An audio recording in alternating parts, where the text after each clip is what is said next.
Did you see the sexy X-Men?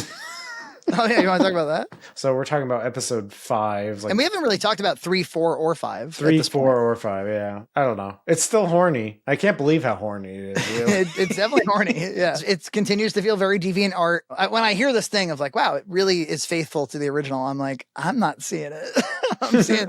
I don't think 7-year-old Frankie would like this show. Yeah. And I really wasn't connecting with the shit. Like there was the Jubilee video game stuff, which was cool, I guess, but I wasn't really connecting with it, to be honest. Yeah. That felt the most Saturday morning cartoon of all of them. There was the Storm Forge kind of like romance thing, like that sort of thing. As a child, I would have been like, what's going on? This is boring. I mean, very like melodrama. And again, I get it. The original was dramatic, but we can still, there's still a distinct stylistic difference. And then the one with Madeline Pryor and all the clone shit, that was kind of just chaos.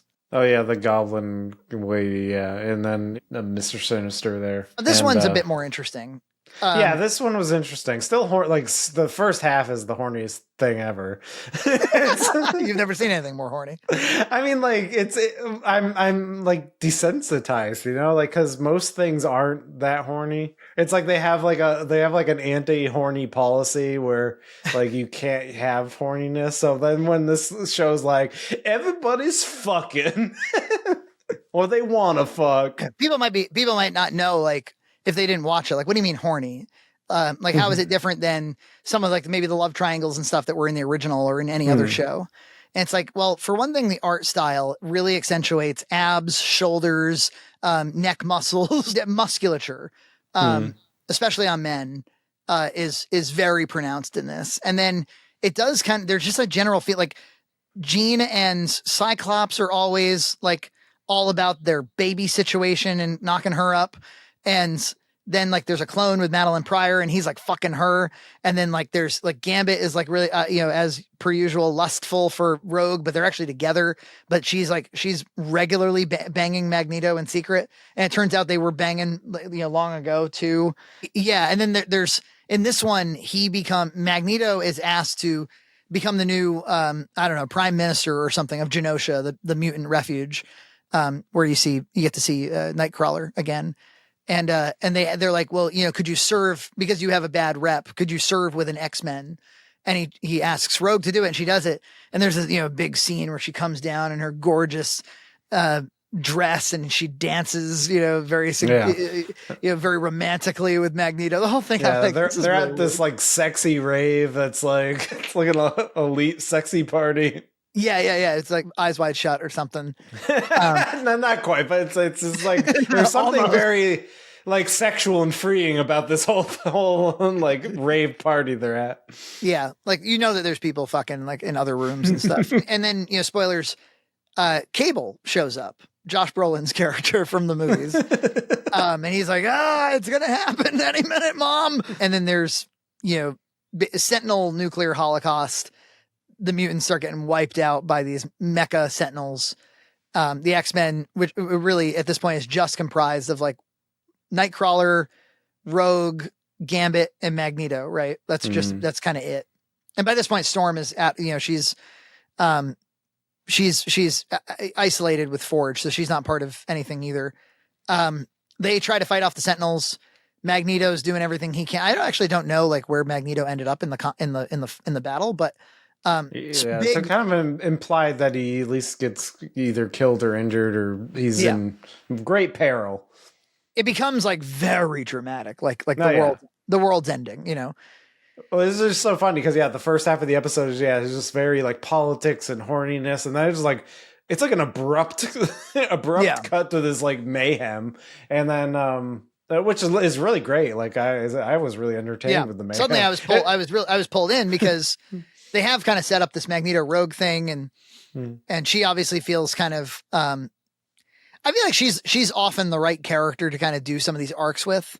But anyway, the Sentinel kills Gambit, and Gambit charges. As he's dying, he's able to charge up like their entire skeletal structure, and he blows the whole thing sky high, and he dies. And the episode ends with him in Rogue's arms with her weeping. and she's actually able to touch him because he's dead. So she's touching his bare skin, and she's like, "I can't feel you." And it definitely makes you wonder, like, what's going to happen next on X-Men. On X-Men, it's certainly an interesting project. From the fired creator to the inconsistent art and the horniness to the I don't really hate it. Interesting. It's more interesting than I would have thought.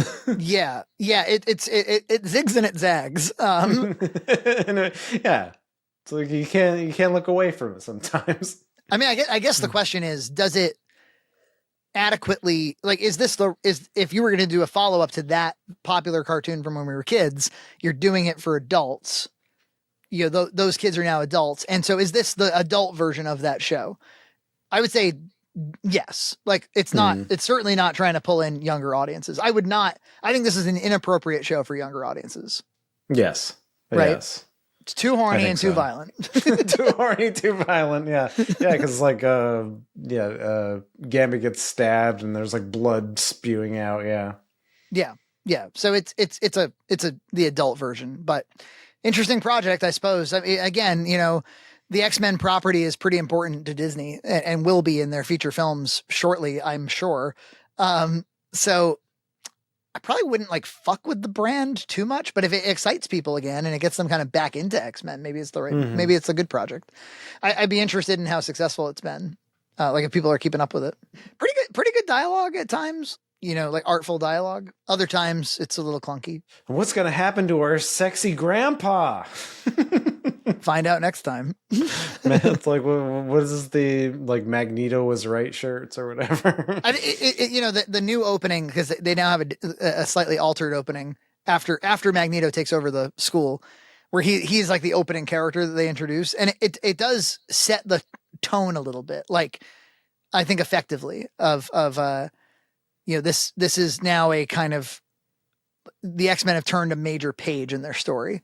This is like the team is led by Magneto, It's interesting. It's interesting. I'm not like totally all in on it, but because there's still scenes where I find them kind of dull, strange, awkward. Yeah.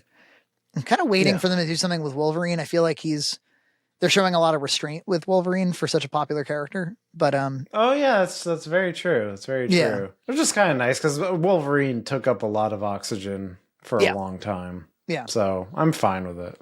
Yeah, it's cool. You get some like proper Rogue, right? Because normally Rogue has been relegated to the Jubilee type.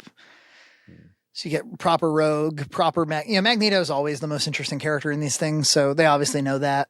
Yeah, I mean, I'll definitely finish the season like happily. Like I won't like do it like, like it's She-Hulk or something.